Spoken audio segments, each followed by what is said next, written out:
Hi friends, my name is Mohit and I am from Meerut. ये video मैं बना रहा हूँ केवल अपनी कोविड जर्नी बताने के लिए। शॉर्ट में बताऊँगा सब कुछ, क्या क्या कैसे कैसे लगा मुझे कहाँ से प्रोबेबिलिटी है कि कैच करा, और फिर कैसे कैसे मैं गया मतलब चेक कराने, और कैसे कैसे प्रॉब्लम्स आई कोविड के दौरान, और फिर कैसे कैसे रिकवर करा, और इस बीच क्या गलतियाँ करी मैंने और क्या फ़ायदे हुए कोविड से। तो सबसे पहली बात, आपको बिल्कुल भी घबराना नहीं है। ऑलमोस्ट सभी घबराते हैं, मैं भी घबराया था स्टार्टिंग में। ठीक है, तो आपको बिल्कुल भी घबराना नहीं है। माइंड सेटअप ऐसा रखना है जैसे कोविड है तो कोई बात नहीं है। मेरी गलती थी कि मैं बाहर गया था। फर्स्ट ऑफ ऑल गलती मेरी भी यही थी, मैं बाहर गया था। तो ऐसा हुआ था कि मेरे रिलेटिव्स के यहाँ बर्थडे था, तो मैंने उस बर्थडे में गैदरिंग करी। गैदरिंग क्या, मतलब उनकी फैमिली थी और बस उन्होंने मुझे कॉल वॉल करा था, काफ़ी फोर्स करा था, तो मैं चले गया था। तो कोई नहीं, जाते वक्त तो मैं सेफ था एज़ पर माय ओपिनियन। तो जाते वक्त सेफ था। तो वहाँ मैं एक हफ़्ता रहा, ये डेट है 31 अप्रैल। एक हफ़्ता रहा वहाँ पर। 6 मई को मैं अपने घर आ गया। तो घर आते वक्त प्रोबेबिलिटी मेरे को लग रही है वहाँ आते वक्त मेरे को कैच करा। बिकॉज़ क्या हुआ कि बस में काफ़ी भीड़ थी। एक प्रोबेबिलिटी ये थी, बस में काफ़ी भीड़ थी और वहाँ लगा मुझे। दूसरी प्रोबेबिलिटी ये हो सकती है कि भाई मुझे घर पे ही लग चुका था शायद। सिम्टम्स काफ़ी लेट आए, क्योंकि जब मैं घर आ गया तो मैंने देखा मेरे उधर रिलेटिव्स जिनके यहाँ मैं रुका था उन्हें भी कोरोना हो चुका था, उनको भी काफ़ी सिम्टम्स आ गए। तो दो प्रोबेबिलिटी में से कोई भी हो सकती है। तो क्या हुआ कि मैं घर आ गया, 2 दिन मैं सेफ रहा, अच्छे से रहा, कोई दिक्कत नहीं, नो प्रॉब्लम, ना कफ ना फीवर। अचानक क्या हुआ, 6 की नाइट को मेरे को फीवर आने लगा। फीवर आने लगा क्या, बहुत तेज़ हो गया रात को ही। और इतना इतना तेज़ हो गया, इतना तेज़ हो गया कि बॉडी पूरी पेन कर रही थी, बॉडी हीट अप कर रही थी, हेडेक बहुत तेज़ हो रहा था, हल्की हल्की थ्रोट में पेन नहीं कहेंगे, खराश हो रही थी, है ना, जर्क टाइप। तो फीलिंग्स तो आने लगी थी कोविड वाली, लेकिन भरोसा नहीं था कि नहीं कोविड नहीं होगा, जस्ट अ वायरल फीवर। तो मेडिसिन ली, पैरासीटामोल वगैरह, कोई आराम नहीं हुआ। फर्स्ट डे निकल गया यूँ ही। मैंने अपनी रजाई वजाई भी निकलवा ली क्योंकि बहुत तेज़ फीवर था। तो कोई नहीं, काफ़ी तेज़ फीवर था, सुबह शाम पैरासीटामोल और बॉडी पेन किलर ले रहा था, लेकिन कोई असर नहीं था। ऑलमोस्ट ज़ीरो रिज़ल्ट था, और भी बढ़ता जा रहा था फीवर। सेकेंड डे और तेज़ हुआ, मतलब ऐसा लग रहा था कि now I am going to die really. मतलब fever is type blasting me. तो क्या हुआ, थर्ड थर्ड डे यानी कि 9 मई को मेरे को थोड़ा आराम हुआ। शायद मैंने पैरासीटामोल की डोज बढ़ा दी थी और बॉडी पेन किलर की। तो ऐसा हुआ कि मैं खड़ा हो सकता था, क्योंकि इससे पहले तो मैं वॉशरूम जाने लायक भी नहीं था। तो मैं खड़ा हो पा रहा था, सब कुछ हो पा रहा था, कोई इशू नहीं था। मतलब कि जस्ट मतलब ठीक हो गया था, फीवर से ठीक हो गया था मैं, आराम हो गया था, ठीक नहीं आराम हुआ था। तो मैं डॉक्टर के गया, मतलब पास में हॉस्पिटल था, वहाँ पे गया। तो डर था इन्फेक्शन ना लग जाए कोविड का, अगर ना हो तो, क्योंकि इम्यूनिटी बहुत डाउन जा रही थी। तो वहाँ गया मैं, उन्होंने कहा डॉक्टर नहीं है। तो मुझे बहुत बुरा लगा कि मैं बड़ी मुश्किल से तो यहाँ आया हूँ, है ना। तो कोई नहीं, फिर उसके बाद मैंने डिसाइड किया कि मैं गवर्नमेंट हॉस्पिटल जा रहा हूँ। गवर्नमेंट हॉस्पिटल यानी कि अपने प्राइमरी हेल्थ सेंटर पे, घर के पास था जो। तो मैं वहाँ गया। वहाँ मैंने सबसे पहले जाते ही मम्मी के साथ गया था मैं अपनी। तो वो कह रहे थे कोविड किट नहीं है, ख़त्म हो गई। तो मम्मी ने उन्हें कहा कि इसे फीवर है और इसका ज़रूरी है, तो उन्होंने निकाली कोविड किट। मतलब तब थी नहीं और बाद में आ गई, लेकिन कोई नहीं, चलो शायद हो मतलब इट्स ओके फॉर मी। तो उन्होंने मेरा कोविड टेस्ट करा और वहाँ मैं पॉजिटिव निकला। पॉजिटिव निकलते ही मैं घबराने लगा। इनफैक्ट मैंने डॉक्टर को यहाँ तक कह दिया था कि कितनी भी क्रिटिकल सिचुएशन हो, लेकिन आप मुझे बचा लें, है ना। मैं इतना कोऑपरेट कर सकता हूँ कि मैं सांस लेता रहूँगा, लेकिन आपको बचाना है ना। तो डॉक्टर भी मतलब मेरे को मोटिवेट ही कर रहे थे कि नहीं नहीं ऐसा कुछ नहीं होगा, आप तो सही हो जाओगे। फिर भी एक मन में डाउट तो रहता ही है, कोई नहीं, वो तो एट इंस्टेंट रहता है, आपको इस तरीके सोचना भी नहीं है।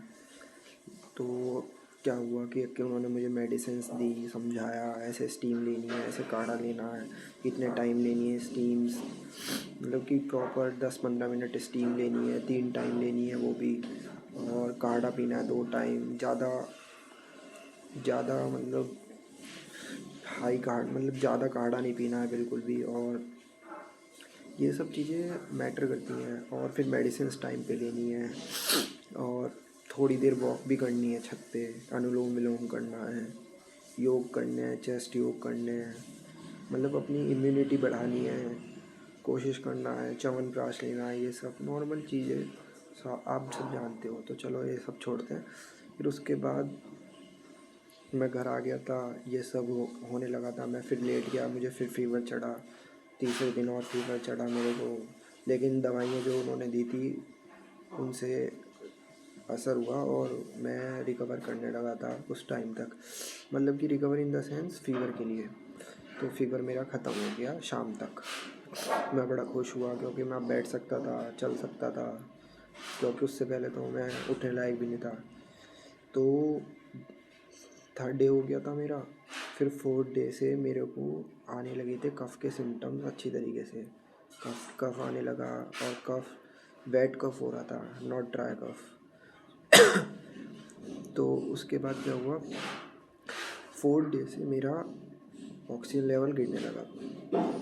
ऑक्सीजन लेवल ये गया बस मेरा 1 या 2 दिन गया। Oxygen level in the sense ऐसे नहीं बहुत डाउन जाने लगा, लेकिन हाँ 85, 82, 83, समटाइम्स 75 आई ऑल्सो नोटेड। तो मैं क्या करता था कि उल्टा लेट जाता था एकदम, और लंबी लंबी सांसें लेता था, तकिया लगा लेता था अपनी चेस्ट के नीचे। जब मैं बैठा रहूँ तो मेरा ऑक्सीजन लेवल डाउन जाए, या फिर सीधा लेटा रहूँ, लेकिन उल्टा लेटने पर ऑक्सीजन लेवल ठीक हो जाता था, मतलब 95 प्लस पहुँच जाता था। लेकिन रिस्क फैक्टर था, ये बात मैंने अपने घर वालों से छुपाई, जो किसी को नहीं करनी मेरे हिसाब से, क्योंकि हम अपना गैस भी नहीं लगा सकते इस चीज़ में। आपको अगर दिख रहे हैं सिम्टम तो बता दो, ये मैंने छुपाई। लग बाय चांस ठीक हो रहा था मैं, लेकिन ऐसा हर किसी के साथ नहीं होगा। तो आपको क्या करना है, हर चीज़, छोटी से छोटी चीज़, इनफैक्ट कहीं आपको पेन ज़्यादा हो रहा है, कम हो रहा है, ये भी सब बताना है। चेस्ट में पेन हो रहा है, क्या हो रहा है। तो 4th day, 5th day, 6th day सब निकलते गए, ठीक होता गया मैं सब कुछ। तो 9th 10th सब निकल गए, और मैं अच्छे से रिकवर करने लगा। इस बीच फिर मैंने क्या करा, थोड़ा थोड़ा छत पे जॉगिंग स्टार्ट कर दी, मतलब 1 हफ्ते के बाद, मतलब जॉगिंग इन द सेंस बहुत ही लाइट, मतलब बिल्कुल भी प्रेशर नहीं, जब मन करा जितना मन करा। और फिर मैं सोता बहुत था, आपको भी सोना बहुत है, और फिर पानी बहुत पीना है। मतलब पानी तो आपको ऐसे पीना है, वार्म वाटर पीना है, और जितना पी सको 5, 6, 7, 8, जितना पानी पियोगे उतनी रिकवरी फास्ट होगी। पानी ही रिकवरी दे रहा है मेरे हिसाब से तो, क्योंकि जितने भी टॉक्सिक कंपाउंड हैं बॉडी में वो सब ड्रेन आउट हो जाएंगे, और स्वेलिंग इन्फ्लेमेशन नहीं कहीं भी होगा। कह देते ना चेस्ट में इन्फ्लेमेशन चालू हो रहा है, तो वो पानी से बहुत कम हो जाएगा। तो मतलब अब मैं रिकवर कर चुका था 9-10 दिन के बाद, और बस यही बात थी कि आपको पानी वानी सब कुछ पीना है, और ना अपने डिस्पोजल्स वगैरह में स्टार्ट कर देना है खाना वाना, और सब नॉर्मल चीज़ें हैं आपको पता है। तो मेजरली वीडियो इसलिए थी कि मैं ये बताना चाहता था कि जो हमारी अथॉरिटी थी, एडमिनिस्ट्रेशन था, उसका बहुत सपोर्ट था मेरे को। मतलब ये मान लो कि जितने दिन मेरा क्वारंटाइन था, 19 तक था मेरा quarantine, from 9th of testing date to the 19 till the 19 मेरा क्वारंटाइन फेज था। इस बीच हर डेली रोज़ मेरे को कॉल्स आई, मतलब कि 2 टाइम्स, कभी आ रही है जहाँ मैं टेस्ट कराने गया था, कभी आ रही है डीएम ऑफिस से, कभी आ रही है लखनऊ से सीएम ऑफिस से, है ना, कभी आ रही है यहाँ पर जो मेडिकल है मेरठ का। मतलब कि ये कहूँगा मैं कि जो हमारी अथॉरिटी है, एडमिनिस्ट्रेशन है, कुछ भी कहो, गवर्नमेंट की एडमिनिस्ट्रेशन कहो या फिर सिटी की एडमिनिस्ट्रेशन कहो, कोई सी भी एडमिनिस्ट्रेशन कहो, अगर होम आइसोलेशन के लिए उन्होंने मेरा बहुत ध्यान रखा। मतलब 2 बार वो मेरे घर पे भी आए, उनके टीम मेंबर्स, सीएमओ ऑफिस से, चीफ मेडिकल ऑफिस, सिटी के मेडिकल ऑफिस से 2 बार मेरे घर आए। उन्होंने मेरे को मेडिसिन्स दी, तरीके बताए कैसे रहना है, कैसे करना है। मतलब ये था कि सपोर्ट बहुत था, और फैमिली का सपोर्ट तो रहता ही है। फिर पॉजिटिव एप्टीट्यूड रहना चाहिए आपका, पॉजिटिव माइंड सेटअप होना चाहिए, और फ्रेंड्स से बात करते रहो पूरे टाइम, प्रेशर मत लो। अगर कोई स्टूडेंट है तो ये ना सोचे कि मैं इस फेज़ में ही मतलब पढ़ाई वढ़ाई बहुत कर लूँ, कोई दिक्कत नहीं है यार। मूवीज़ ज़्यादा देखो, सोते रहो 10-10 12-12 घंटे और मूवीज़ देखते रहो, सोते रहो मूवीज़ देखते रहो, खाते रहो बस। डाइट अच्छी लेनी है, डाइट कम नहीं होनी चाहिए और पानी कम नहीं होना चाहिए। मतलब हाथ में गिलास तो पकड़ के रखो, अगर आपका हाथ में गिलास है तो बहुत अच्छी बात है, और वार्म वाटर है। फिर एग्स खाओ, अगर कोई नॉन वेज है, एगिटेरियन है तो बस मेनली यही था कि गवर्नमेंट बहुत अच्छी रोल प्ले कर रही थी होम आइसोलेशन वालों के लिए। अगर मैं देखो ना न्यूज़ देखता था ना कुछ करता था, तो मुझे बाहर का नहीं पता अभी तक दुनिया में कि क्या चल रहा है, क्योंकि मैंने इन सबसे टच छोड़ दिया था। क्योंकि नेगेटिव फीडबैक ही मिलते हैं यहाँ पर। आई नो मेरे को सबने मना करा था न्यूज़ वगैरह कुछ नहीं देखनी, और सही भी है ये। आप जब तक पॉजिटिव रहोगे तो कोरोना आपको कुछ नहीं बिगाड़ पाएगा। और फिर देखो मेरे को तो कॉल सपोर्ट काफ़ी अच्छा मिला, रोज़ कॉल्स आ रही थी, रोज़ पूछ रहे थे आपको कोई पेन, चेस्ट में दिक्कत, सांस फूल रही है नहीं, ऑक्सीजन लेवल कितना है आपका, मेडिसिन्स कौन सी चल रही हैं आपकी, टाइम पे ले रहे हो नहीं, कितनी बची हैं, कितनी और जानी है, विटामिन्स कौन से ले रहे हो, मल्टीविटामिन ले रहे हो नहीं, आपने स्टीम ले रहे हो, इस तरीके से। मतलब कोई इशू नहीं है। और फिर मतलब कि कंसर्न थे वो मेरी हेल्थ के लिए, और मैं तो था ही, मेरे पेरेंट्स थे ही। तो कुल मिलाकर हमें हमेशा पॉजिटिव एटीट्यूड रखना है अपने कोरोना पीरियड में, और हमें ये नहीं सोचना कि हम बुरे दौर से गुजरने वाले हैं। ये सोचो अपॉर्चुनिटी मिली है अपनी इम्यूनिटी डेवलप करने का की, क्योंकि कोरोना टाइम में आपको इतनी डाइट मिलेगी कि ना चाहकर भी आप इम्यूनिटी डेवलप कर ही लोगे अच्छे से। मेरी डाइट बहुत अच्छी रही, बहुत ज़्यादा। मानता हूँ मैं कुछ को हर्डल्स हो सकती हैं, लेकिन उन्हें भी घबराना नहीं है। डाइट भी सब कुछ नहीं है, आपका माइंड सेटअप सब कुछ है। जब तक आप पॉजिटिव माइंड सेटअप से सोच रहे हो तो आपको कुछ नहीं हो पाएगा।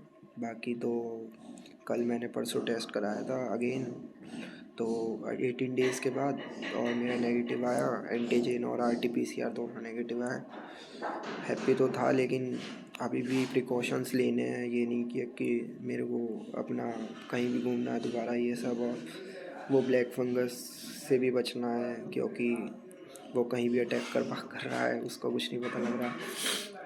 बाकी तो ऑल ओके, मुझे अब कोई इशू नहीं है कि वीकनेस आई है, कुछ आई है। काफ़ी लोगों को वीकनेस आ रही है, शायद प्रिस्क्रिप्शन उन्हें लेट मिल रहा है, या फिर वो जा रहे हैं लेट। क्योंकि मैं सिम्टम्स क्या, मुझे फ़ीवर चढ़ गया एकदम, मेरे को जाना ही था। मान लिया मुझे फ़ीवर नहीं चढ़ता, सिम्टम्स कम रहते और वो ग्रो करता रहता, तो मेरी भी हालत बिगड़ सकती थी। तो आपको इनिशियल फ़ेज़ में ही जाना है, इनिशियल फ़ेज़ में जाओगे तो ज़्यादा सेफ रहोगे। वायरल लोड कम होना चाहिए बस काफ़ी, तब अगर आपकी मेडिसिन स्टार्ट हो जाए तो आपको कोरोना कुछ नहीं कर पाएगा। बाकी तो it's all okay. I hope you all are going well and happy hope all will recover. And जिनके साथ कुछ हुआ है उनको बहुत बुरे दौर से गुजरना पड़ रहा है, मुझे दुख है उनके लिए भी। Thank you very much.